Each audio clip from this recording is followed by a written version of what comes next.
It's the joining together of two land masses. The fault line is unstable and shifting, which is why you get earthquakes in California from time to time. Wonderful. Couldn't have said it better myself. Everything west of this line is the richest, most expensive real estate in the world. San Diego, Los Angeles, San Francisco. Everything on this side of the line is just hundreds and hundreds of miles of worthless desert land, which just so happens to be owned by Lex Luthor Incorporated.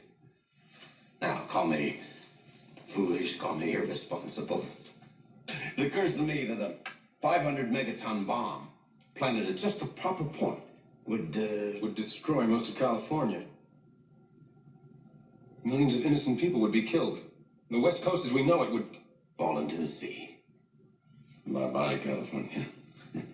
Hello, new West Coast, my West Coast. Costa del X, Lutherville, Marina del X, Otisburg.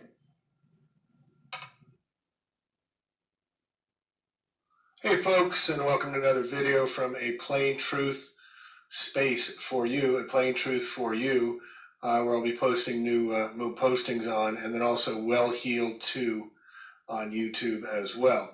So I want to take you back a little bit to last springtime when everybody was concerned about the Oroville Dam and the spillage that was coming over, and this was preceded by what happened back in 2017 when the second greatest rains and snow hit California in history after the greatest drought for 5 years in history. That's what opened up. And this is what's created over here on the right here, all the construction. Look at all that to support the dam after it had started breaking apart and breaking down. That's what they had to do. And so there was great concern that this massive dam of Lake Oroville was going to spill because they couldn't open up the gateways. They were blocked from opening because they were causing earthquakes. And so they didn't do it. So as synchronicity happens, and synchronicity happens more and more in my life, and probably you listening as well. I'm reading the newspaper yesterday, a local paper, and I was reading our local Anderson Valley paper here. And I started reading about this, The Last Days of the Late Great State of California by Kurt Gentry, written in 1968. So I'm reading about how Gentry explores how Reagan beat Pat Brown for governor, student protest in Berkeley, and the Watts riots he covers in the Central Valley. 4 counties there alone grew more agriculture for 43 states. The chapter on California South looked at the growth of the Farm Workers Union and fringe religions. Here it gets good. Best chapter of all, though, is Paradise Lost. The last chapter has an earthquake on the San Andreas Fault that makes the 1906 earthquake look like a wind ripple on a puddle. The 1906 earthquake looked like a wind ripple on a puddle. This new quake triggers quakes all over the Southland.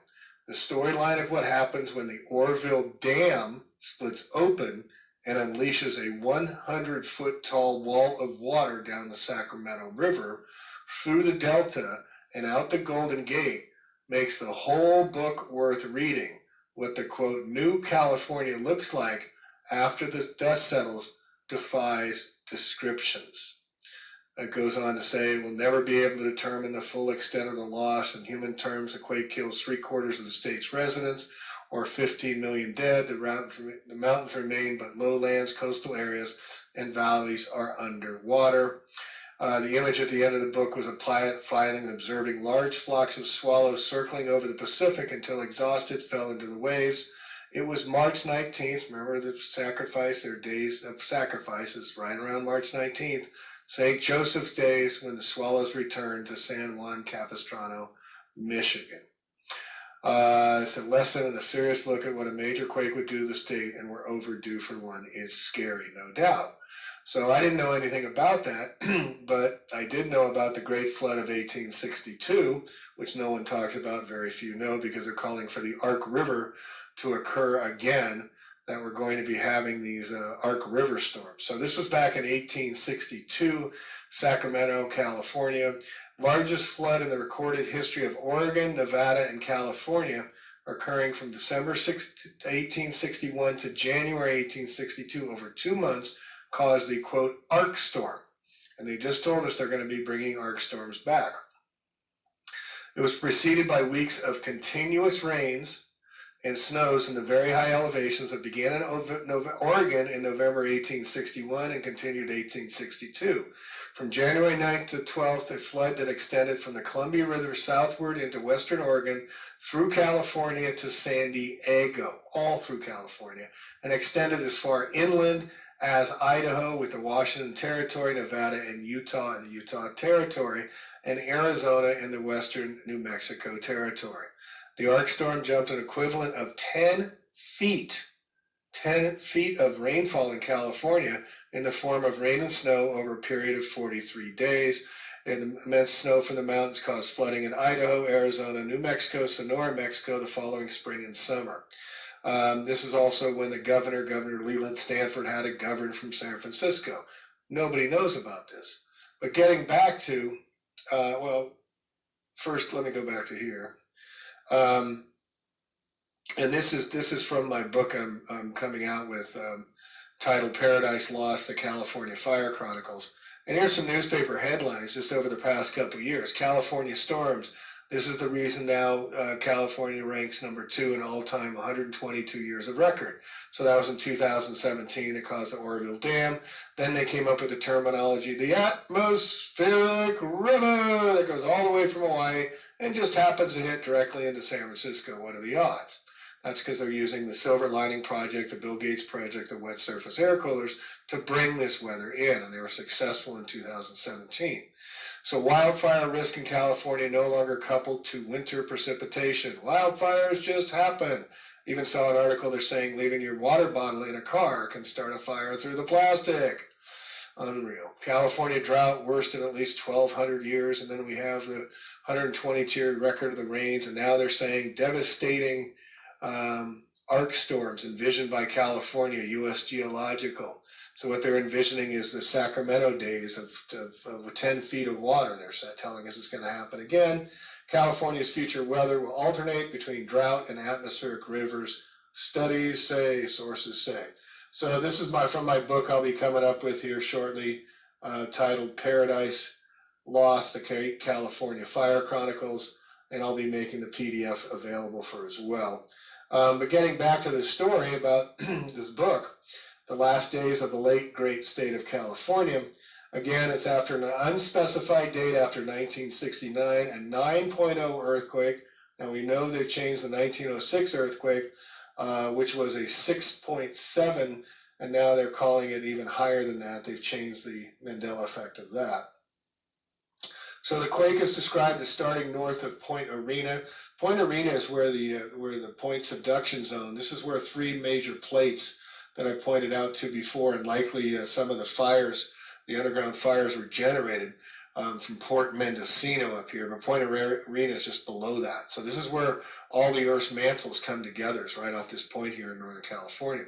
So the rupture is supposed to continue through the San Andreas Fault down to Taft, California, pausing for moments. A second large earthquake resumes continuing southward through Los Angeles and into the Salton Sea, where the rupture inexplicably turns towards San Diego, inexplicably, because that's where they want it to go, and back into the Pacific Ocean where the quake ends. As the quake progresses, both large and small, described in detail, the narrative switches to present tense news, radio, and coverage, and it's literally a convention. It's a convention of changing the dial from one news report to the next. The Central Valley is inundated by the sea. The Embarcadero Freeway is lost. Coit Towers collapsed, along with the Oakland Bay Bridge. The Golden Gate remains standing initially. Los Angeles is in ruins, and as the narrative closes, 2 more disasters occur nearly simultaneously. The Oroville Dam bursts, and in twilight of the day, a passenger jet over San Bernardino is pulled out of the sky by the turbulence as the pilot tries to describe the site of the San Andreas Fault splitting open in the dusk, and is made clear in the final chapter the pilot was witnessing Southern California slide into the sea. The novel's epilogue lists what the world must do now due to this event, especially the large percent of agriculture products that come from California. Remember the mutant food coming out? Food is going to be an issue. Remember the Hunger Games where they put a electronic a directed energy weapon dome, a Tesla dome over them where they fought their fights over food, folks? What are they trying to tell us here? So this is all from this book, The Last Days of Lake Drake, California. I just ordered it. And just in closing on the cover, see if I can read this. Our #1 state has been called America, only more so. Everything from coast to coast seems to start in California. And end to? Question mark.